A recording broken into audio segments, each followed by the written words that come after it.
Um, we're going to try and save money on groceries, which Thanksgiving week seemed like a good week to do that. Although, for those of you who heard the real reason why we had to move it to this week, sorry about that. All right.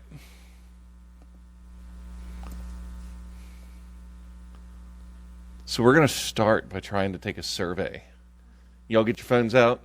I know. This is the only time I'm going to make you do this. But I'm curious to see what our map looks like when we say what our monthly grocery budgets are.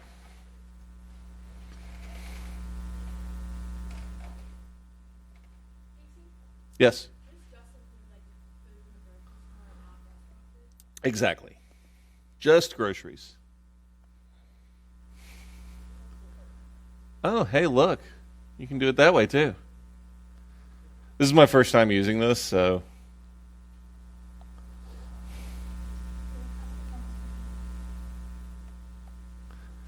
And it should pop up as y'all do it.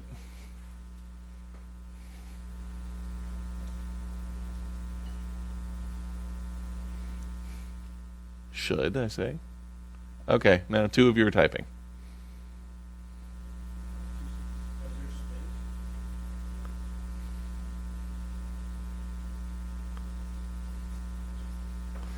All right. Literally, I don't know.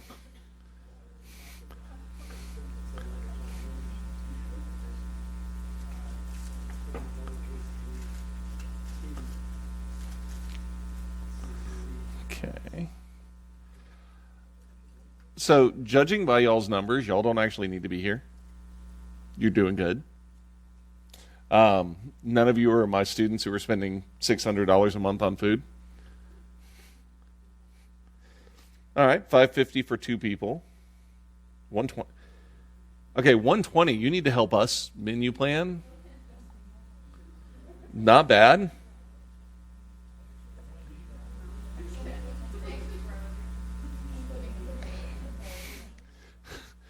You do know sometimes it's more expensive to grow your own garden than it is to get the food at the store. All right, I think we're good here. So no clue. For those of you who are no clue, we're going to have to work on that one. All right, so good job, y'all. So if we look at national average, most of y'all were actually within the national average. And these are from the USDA. They just released this July. And I used the low to mid-range costs. If you look at those areas, or those, can't think of the word, those ranges there. That's the word. Now, if you look down below, those are the actual cost of attendance limits from your cost of attendance broken down by year. You'll notice first and second year, you've got the same exact one. It's all done by how many months in the academic year. $537 per month. M3s get the most, $586, but M4s get $488, which all of these were below those of you who knew what your budgets were. Now, all of that said and all of that put up there, why might it be difficult for students to afford food? Open question. Why might it be difficult for students to afford food? What might be the struggle? Because what I can tell you is the dean is hearing that students don't have enough money for food because we are putting together a task force on this. So why might folks be struggling? No time to make actual meals, just eating picked out. Okay, going for the convenience, eating out route. Okay, definitely. I think similar idea of no time, so you tend to buy like pre-packaged like 3-day things. Yeah, prepackaged. Okay, I'll come to you next. If you want to eat healthy, it can be way more expensive. Let's focus on the can on that, and we'll come back to it. You don't have a paycheck. You don't have a paycheck. Makes it difficult to budget, doesn't it? Yeah, absolutely. I feel like people can like overbuy because they don't know how much they're going to actually need during the week, and they don't know how to meal prep and what Mm-hmm. actually Yeah, definitely can overbuy, and especially on exam week. You don't want to put the thought into how much of this, how many exact tomatoes do I need this week? Yeah, no, just grab a whole bunch and be done with it. I totally get that. In my opinion, the Publix and the Harris Teeter, like close by, within 10 minutes if you're a lot more expensive than Trader Joe's or something, but like Litter Pro Yep. is also a nightmare, so. Yeah, the closer stores to here are more expensive, although I would highlight the Food Lion just across the street, especially for those of you who are on the omnivorous side and not vegetarian or vegan. Food Lion does some decent deals on different meat products. Just spend money on other things. So you don't have that much of it. Yeah, spending money on other things. The other things take the priority. I'm going to be honest. My assessment from looking at people's budgets for years now is that most of the time, this food budget would be more than sufficient. And based on y'all's responses, if you were actually spending what the university allots for you to spend on food, you'd be good. But for those who are struggling, I find that generally speaking, it's that. They're overspending on other areas of the budget, particularly housing, but also eating out. All of that said, your food budget is the one area of your budget that you actually have control over. I mean, you do. Think about it. You can't control your rent. Once you've signed that lease, it's set. You've got to get to and from school, so you got to pay for gas. That's going to happen no matter what. You've got to heat or cool your apartment. It's going to happen. If you've got auto insurance, well, you have to have that to drive. Can't really change that at all, although I would recommend shopping it around every couple of years. But your food budget is where you get the most control over your whole budget. So first tip, these are my bonus tips. We'll toss these in at random intervals. Do not go shopping hungry. If you go shopping hungry, you will come home with aisle 4. Every bit of it. It doesn't even make sense. There are things in my pantry that have been there for 2 years because I went shopping hungry.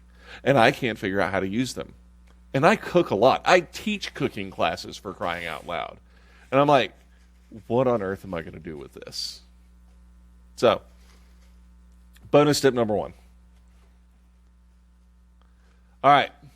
So what do we see in terms of trends on that national survey? First, guys, you tend to spend more on food.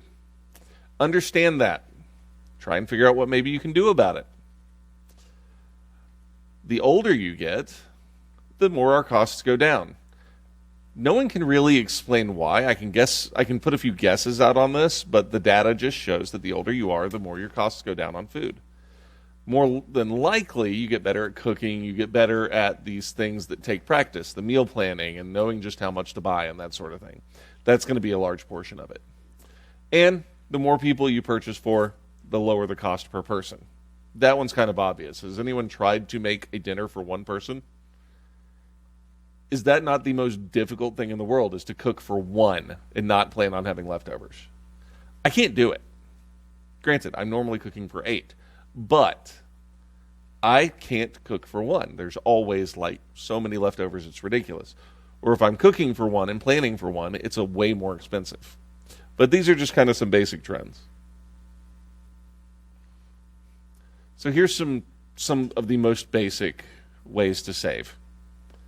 First is meal plan. And that means meal planning before you go to the store. Not, I'm at the store and this looks good and that looks good and I want to eat this tomorrow and I'm going to eat that the next day. No. Make your list.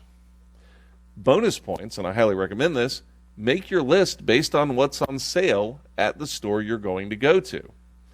Stores are kind of getting a little bit smarter to this. When they put something on sale, they kind of want to get rid of it because they buy in bulk, they want to get extra of it that week, and they want to get it sold. So they're starting to give you recipes with those items that are on sale. You can find that in some of the circulars or on their websites. That said, y'all are a little strapped for time. So build your basic set of recipes. When you're meal planning, I know that if I go to Costco, I can get a rotisserie chicken for $5. Is that the most affordable chicken ever? No, but it is certainly the most convenient. And with that, I can make a number of different meals if I was cooking for just one person. So that's what I mean by meal planning. Download the apps. How many of you have had me show you the Lidl app in my office before? Like if we've been sitting and talking about a budget meeting? No? Well, it's probably coming. Sorry. Download the apps for the stores that you go to the most often. I love the Lidl one because, one, the first time you go shopping there with the app, you get 5 off $35. Well, that's not bad. That's good savings. But as you hit spending thresholds, I get additional savings. The other day, I walked out of there with like 10 items and paid $2. Doesn't happen often. I'm gonna say that, but at least every time I go, I'm saving money on something, and a lot of times it's free items. And of course, the free birthday chocolate croissant doesn't hurt either. And they also give a chocolate bar at like your half birthday and all that good stuff.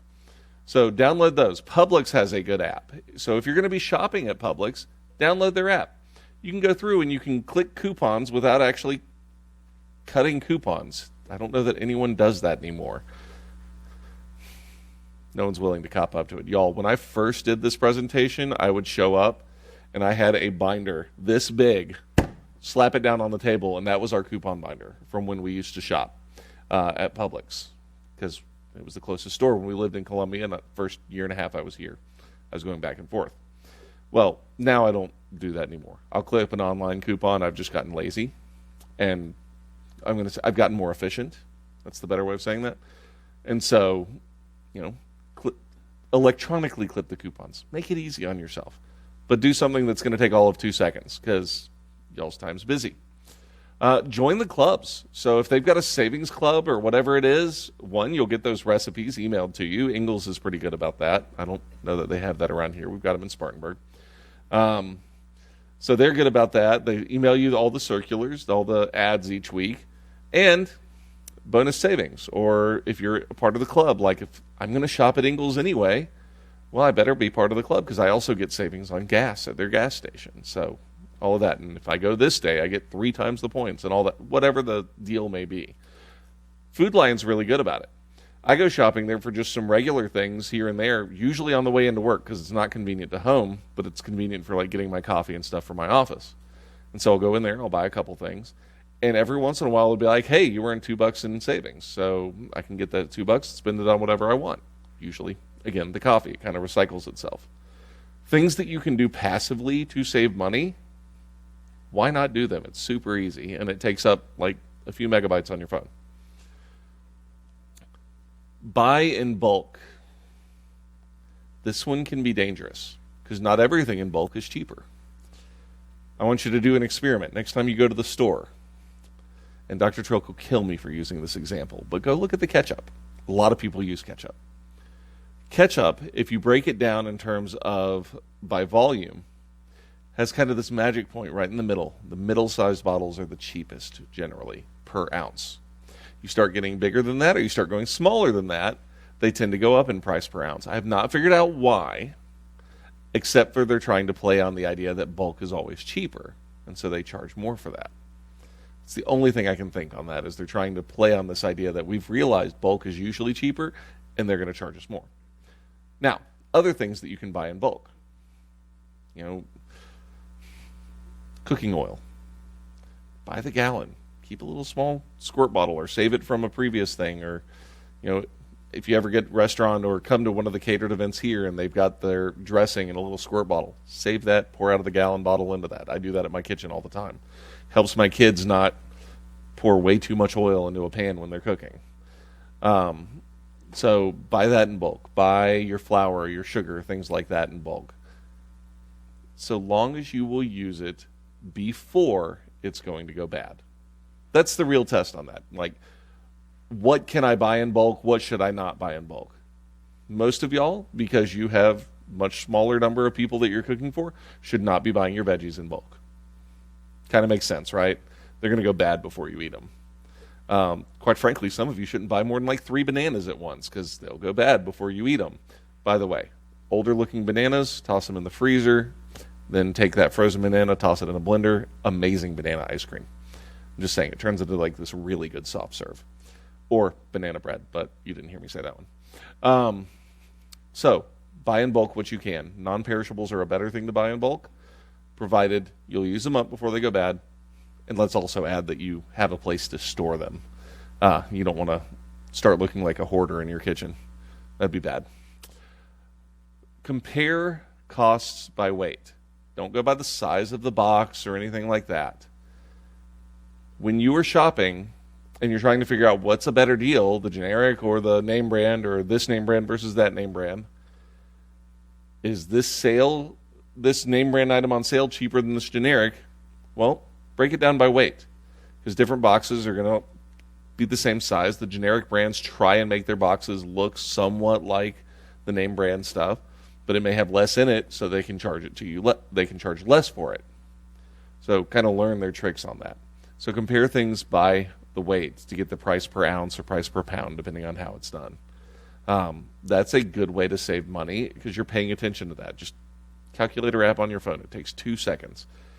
Quick quiz. How many ounces in a pound? Thank you. Okay. Good. You pass. And for those of you, specifically those of you who said, I don't know what my budget is, this last tip is for you. Oh, not the last tip. The second to last tip. I forgot I added the pickup one. The second to last tip's for you. Set a budget. Take that amount out in cash. Put it in an envelope at the beginning of the month. Now you have your grocery budget, and you know when you're going to be getting to the end of that budget. This is not to say you can never overspend that amount, but you're going to have to pay part with cash and part with your card, knowing that you have overspent your budget. And sometimes that's okay. But you'll at least be cognizant of the fact that you are overspending your budget. If you really have issues with this, you might want to break it down into a weekly envelope. That's a bit much in my mind. About like the 3% cash back. So the 3% cash back on your card for groceries. I would say if you are good at budgeting for your groceries, by all means, please feel free to use your card. If, on the other hand, you have a huge struggle with impulse buys and with just not keeping track of your grocery spending, you might not want to do that even for the 3% cash back. Sometimes you'll end up spending more trying to get 3% and cost yourself more than your budget. But if you're already good at budgeting for groceries, go for it, by all means. The cash tip on here is only for those who have trouble keeping in their budget. I don't recommend that to everyone. I don't do it myself. It would just be, I don't like carrying that much cash around. You got 6 kids, 7 kids, 7th is on the way still. You know, it gets a little bit more. All right, pickup or delivery service. Any of you use one of these? Walmart pickup, Shipt. What are the other ones these days? I'm sorry? Aldi does delivery?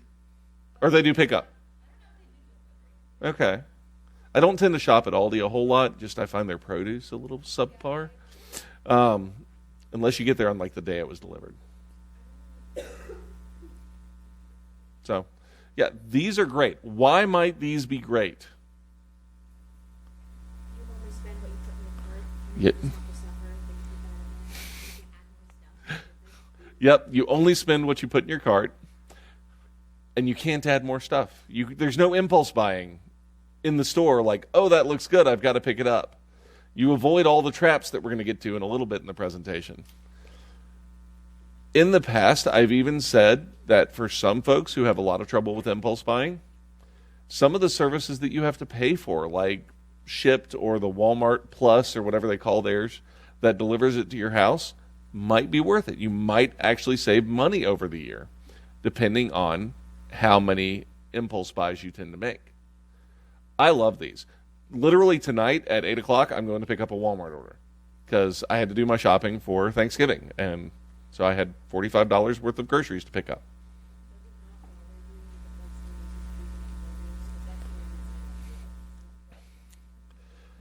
I'm going to be honest, I tend to not buy much produce on there unless it's like the generic or the general like potatoes and onions. Like, okay, I'm going to go through them fast enough. They're not going to go bad if someone picked up kind of a subpar bag for me. If it's like my tomatoes and things like that, I might buy a little bit more. But for the most part, I tend to not buy much produce on there unless it's like the generic or the general like potatoes and onions. Like, okay, I'm going to go through them fast enough. They're not going to go bad if someone picked up kind of a subpar bag for me. If it's like my tomatoes and Okay, I'm going to park, I'm going to get my order, I'm going to walk in, grab the tomatoes, walk out. But I have the self-control to do that. I will also say the folks who do the grocery pickups and do the shopping for you tend to actually do a pretty good job. By the way, pro hack on this one, if you're traveling somewhere for vacation, schedule a grocery pickup for when you get there. We did that. I do that for all my camping trips with my Trail Life troop. It probably drives the people at Walmart crazy, but I show up and get like a $300 order because I'm feeding 50 to 70 people at every camp out. And we just stop, pick that up, load the coolers, and go to the campsite. Or when we did that when we went to the Outer Banks over the summer. Didn't have to carry anything, didn't have to worry about storing it on the drive. It was there, it was ready. And also I didn't go and buy all the I'm on vacation impulse buys, which that's kind of where I do fall down on the impulse buying. It's like, I'm on vacation. I need to give myself a little bit of grace and buy whatever I want. No, still have to stay on budget. All right. For today's order, there were 3 vegetarian requests. Plant-based is way cheaper, done right, to eat. Now, I'm not saying you have to go entirely plant-based, but since I realized how much cheaper it was for legumes and rice and beans and rice type meals and, well, pretty much anything else I can do. We love some hummus at my house. Good gracious. You can cut your food costs significantly by adding a few more plant-based meals to it. You know, especially if you're looking at your breakfast foods. So if you're a bacon and sausage kind of person for breakfast, cutting that out will save you a lot of money. But something to consider. Now, don't go buying the Impossible Burgers or whatever they've got coming out now. Those are no more healthy, generally speaking, and you're paying, basically meat costs for it. Cook things that are already supposed to be plant-based. All right, here's the fun part. The grocery store is a trap. It's designed to be a trap. There's entire food science studies and departments all based on how do you set up a store to get people to spend more money. So what do? How many of you knew the grocery shopping cart, or buggy, depending on where you're from, wasn't even invented until 1938? Before that, you shopped in a basket. You got generally enough meals or enough food for a few meals and had to go back, but you shopped in a basket. Now we feel like we've got to fill the cart. It's hard to leave with an empty cart. You feel like you've accomplished nothing if you walk out of that store, that cart's halfway empty, and you still spend $150, which is easy to do these days. But fight the temptation to fill up the cart. I am a sucker for the bakery. Fresh baked bread. That is one I've had to control myself on. But that's my trigger for spending in the store. I will still occasionally go home with a whole baguette and eat half of it in one sitting. Again, don't tell Dr. Troke. But when they put all these things right up front and they make them really big and bright, and have you ever noticed they pipe the oven exhaust right out into the parking lot where you're parking, and you can smell all the cookies and the bread and everything baking? It's all purposeful. They could pipe that stuff up through the ceiling instead of out to the parking lot on the side. No, the vents are almost always on the side of the store. I've noticed that. But it tends to be a higher cost, and it tends to lead to impulse buys. So know your triggers on these. The flowers, the cookies, everything they put right by the entrance. You walk into an Ingles in South Carolina, you are literally going to go through the front door and step right up to a Starbucks. Every single Ingles. They know what they're doing. And then, for when y'all have kids, you walk in there and they are now, hey, there's free cookies for the kids in the cookie department. They can come by and get their one cookie. My kids know this, although Ingles now has switched over to free fruit, which I love. So they take the fruit that's getting closer to going bad, put it down there. It's like, hey, kids, eat these apples, eat these bananas. They're free. Parents are happy. Kids are happy. They still get food. It still tastes sweet. Store's happy. They get to write it off as a tax write-off. But watch the stuff. Costco is the worst on this one. Costco is very clear about this in their marketing strategy. They don't tell you what's on each aisle, and they occasionally move it around. Have you noticed this? Like, the bread went from the grocery area. Now the bread at Costco is all the way over where they used to sell, like, the grills. So I go over here, and I'm going down these aisles looking for the bread. I've passed 15,000 extra products that I didn't know before. And now I went hungry, so I bought all of them. I'm actually pretty good at Costco. The amount of times I walk out and they're like, really, that's it? Like, the guy at the front door is like, really, that's it? Like, dude, shut up. Sign my paper. He's like, this is Costco, man. You messed up. Yeah, they're not used to seeing that. Anyhow, so they move things around so you have to pass more product in the hopes that you will buy impulse buys and things that weren't on your list and things that weren't on your plan. And Costco, again, is the worst about this. They're very open about the fact that they move things around from time to time so that customers don't know where they are, so that they have to go past other things and buy them again and buy more. Be aware of that. You know, if you're going to a non-Costco place, they do tend to keep things more in the same place, although Food Lion's getting worse or better, depending on how you want to look at it, about moving things around. Just be careful. Be aware of it. Eyes focused on the thing that you're actually planning on buying. And the chocolate syrup and the ice cream is a real question. Why don't they sell them together? I can't figure it out. All right. This is one of my favorite mantras when it comes to buying food. In season, on sale, or get it frozen. Why? It's cheaper. What's in season is cheaper. Why? There's more of it. Why else? Trying to get rid of it. It's closer. They don't have to travel as far with it. One of the largest costs with food production is moving it. So if peaches are in season in South Carolina, guess what's going to be the cheapest fruit at the store during that month? They're having to pay to ship it across country. By the way, California, oddly enough, I think is the largest producer of peaches these days.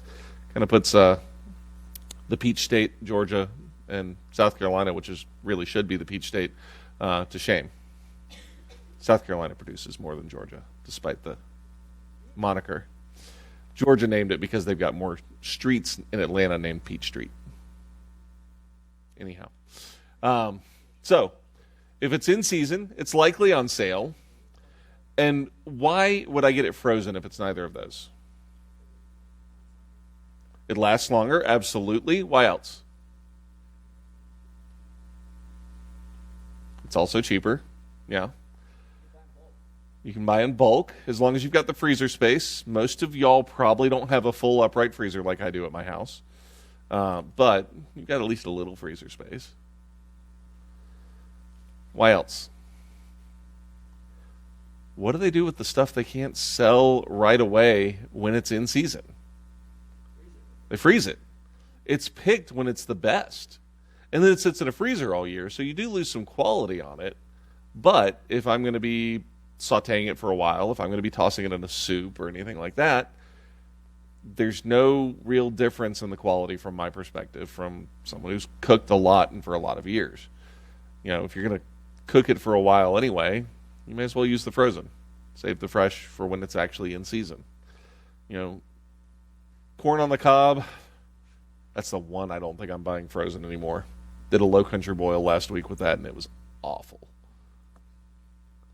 All right, more traps. Where do they put the most expensive stuff? At eye level. Usually on the right. So as you're walking down an aisle, most people tend to follow the same path in a grocery store, and it's the path that they actually put on the floor and tape during COVID. You remember that? They told us which way to go down an aisle. It's like, well, I don't want to do what you're telling me to, but dagnabbit, I was already going that way anyway. And so you look to the right, at eye level, it's going to be your most expensive stuff. Generics tend to be down at the bottom or way at the top. The bulkier items, the larger boxes of cereal or whatever, tend to be a little bit lower or higher up. The cheaper stuff tends to be on the left from the normal path. Now, if you find yourself going against the flow of traffic in most aisles, you've gone backwards, and now the most expensive items are on your left. All right. You guys brought this one up earlier. Am I paying someone else to do something that I could do for myself very quickly and easily? I'm talking mainly about all these convenience foods, and pre-chopped vegetables are kind of my biggest pet peeve. Like the bag of frozen pre-cut onions. I can dispatch an onion faster than I can actually go to my freezer, open that bag, and pour it into the pan. Practice. Yeah, a little bit of practice goes a long way in this. But am I paying someone extra money to do something I can do for myself? And generally speaking, once you add that convenience factor, you're multiplying the price by volume times at least 3. So compare a 3-pound bag of onions at the store to 3 pounds worth of frozen onions that are pre-cut. And you will be shocked at how much more you are paying. You know, it gets even worse when you're starting to look at like the bell peppers or the fajita mix or whatever the mix is that are pretty much all the same. If you haven't noticed, they will just add one extra ingredient. So the Asian mix is now the fajita mix plus water chestnuts. You're laughing because you know it's true. All right. Ooh, free samples. I love a free sample. I love going to Costco, and we call it Costco lunch in my family. I never know what I'm going to get, but at least there's going to be a cracker with some cheese on it. Actually, last time it was a pepper jelly with cream cheese and on a cracker. It's a Southern thing if you haven't had it. I love it. And then all these random bites and stuff. But what happens when you're there picking up that one little sample? Anyone been talked into buying the product by the sweet little old lady selling it? I have. Happened a week ago. You know? And a lot of times, it's not an item that's on sale that week. That's just what they were contracted to be out there and doing. And it's always these sweet old ladies and sweet old gentlemen. And dagnabbit, it's hard to tell them, no, I feel like I'm being mean to grandpa. It's true. So be careful of that. Yeah, they're not going to give you something free if they don't think they can make money off it, right? All right. I hated to pick Walmart for this, but it was a good picture for it. They use all of these different colors and stuff that we know from research influences the way we think and how long we will spend somewhere. So they've got these cool kind of colors. Like, have you ever noticed, and McDonald's moved away from this, but the old style McDonald's had yellow on the inside pretty much everywhere. Because studies showed that if there was yellow paint on the walls, you didn't want to stay there quite as long. You'd go in, you'd eat your food, you'd get out, they'd be able to turn the table faster. It is. There's a reason they're a multi-billion-dollar industry. But they know what they're doing. By the way, y'all haven't hit this point yet because I'm older than y'all. But you will walk into the grocery store one day and the music from your childhood will be playing.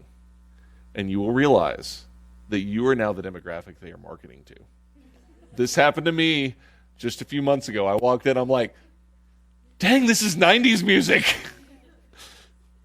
And so it will happen, and your day is coming. But they do that because it makes you stay there longer, and it makes you spend more money on food, and they make it a comfortable place. And the longer you're there, the more you spend. You can't spend an hour in a store and not buy anything. You know, it would just, I think it's almost impossible. I'd be willing to test it. I could probably do that at like a Williams in Sonoma because I'd go in, I'd look at everything, and then I'd be like, I can't afford any of this, and walk out. But Grocery stores, on the other hand, I'm at least leaving with a bag of chips or something.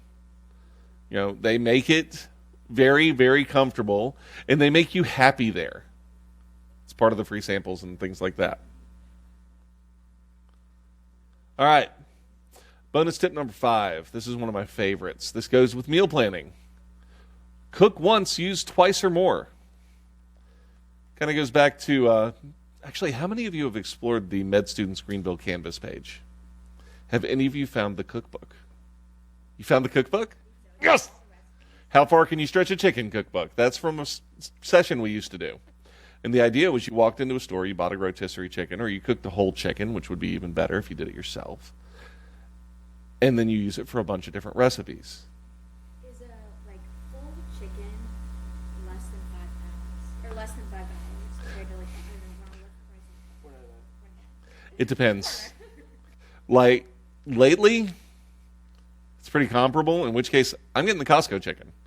Unless I'm making soup or chicken and dumplings or something like that where I need to start with a raw chicken. So if that's the case, but if you go there and it's on sale and it's like 59 cents a pound, a real good example of this actually right now, what are we eating this week on Thursday? Turkey. What's the average cost of a turkey right now? No, not expensive. They've got turkey. They don't even know what to do with all the turkey. The average cost of a turkey is about 47 or 57 cents a pound right now at most stores. Granted, if you're buying it right now, you waited too late, you're not going to be able to thaw that thing in time. But if you've got the freezer space, now might be the time to buy that turkey, toss it in the freezer for a later date. Or if you get really lucky and they've got like a thawed turkey for that, totally advertising myself on here, I've got a video on how to break down a whole turkey in 5 minutes or less on the YouTube channel. So it shows you how to break it down into an 8-piece turkey, and then you can individually freeze those pieces, pull them out when you need them. And who doesn't like the circus-style turkey legs that are all delicious? The drumsticks. Well, you were looking for the vegan one, so. But if you do eat meat, might be the way to go. Feel free to grab an extra burrito. But maybe I can buy a whole bunch of dried beans. By the way, dried beans, if you've got the time or you've got an Instapot, definite best hack on way to save money. Because if you look at the amount of beans you get from a can, which is still not expensive, we're talking like 60 cents a can, versus a pound of dried beans, they're about the same cost, but when you rehydrate those dried beans, you're getting 4 times the amount that was in that can. So, make in bulk. You can then freeze the ones you've rehydrated and use them again later. Cook once, use it twice or more. When you do your meal planning, go, okay, I'm going to make a whole chicken, or I'm going to buy a whole chicken at Costco at the beginning of the week. And when I do this, I'm going to use this for this for that, this for that.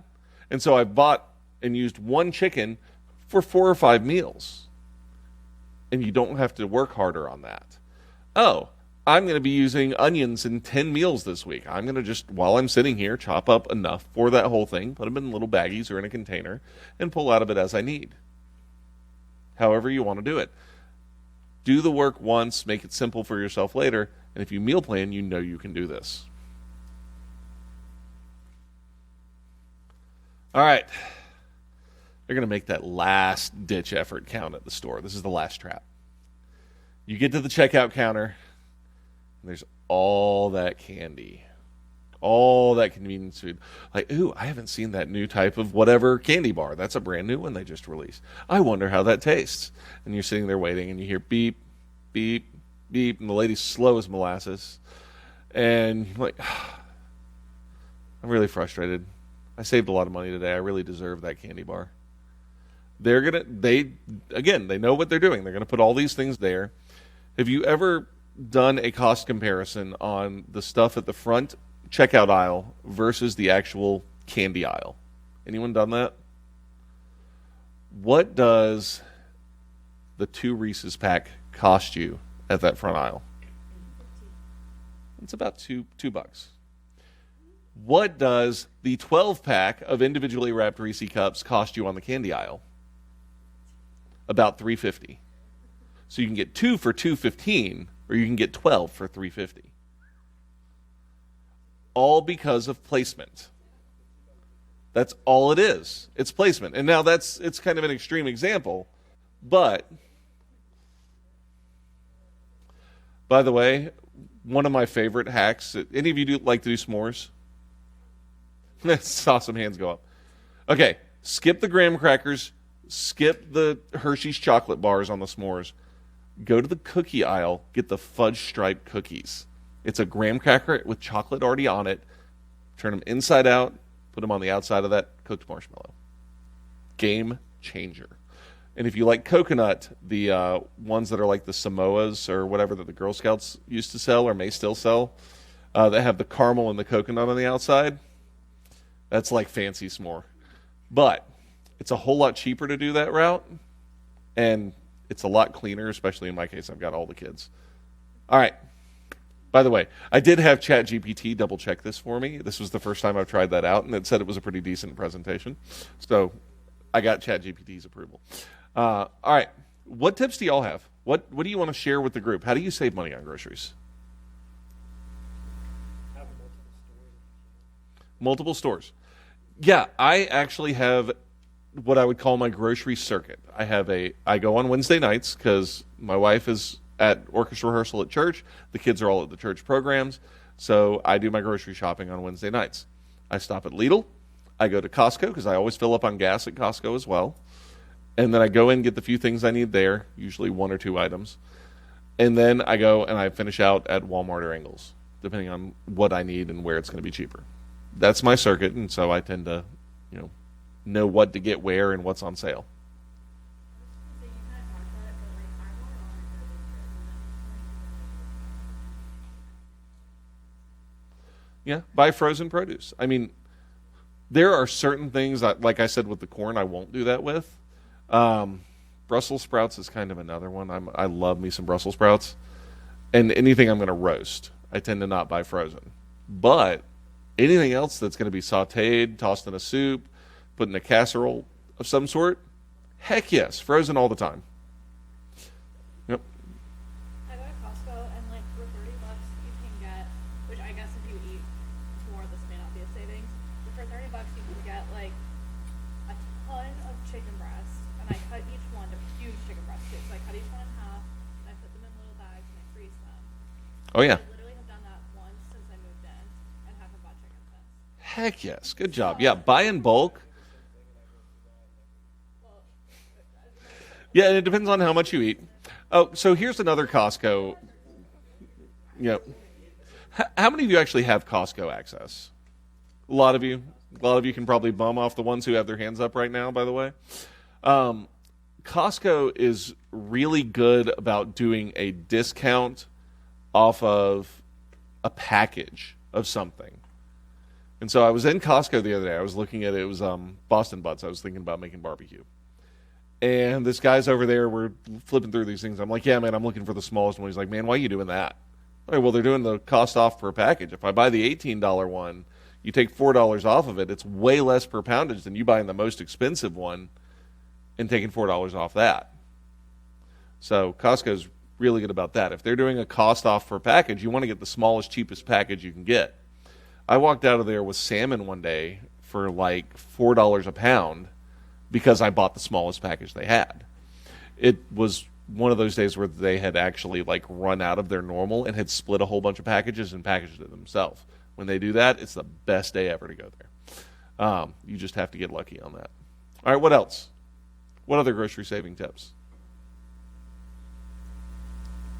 I got addicted to Celsius this past year. What is Celsius? It's one of the energy drinks. Oh, okay.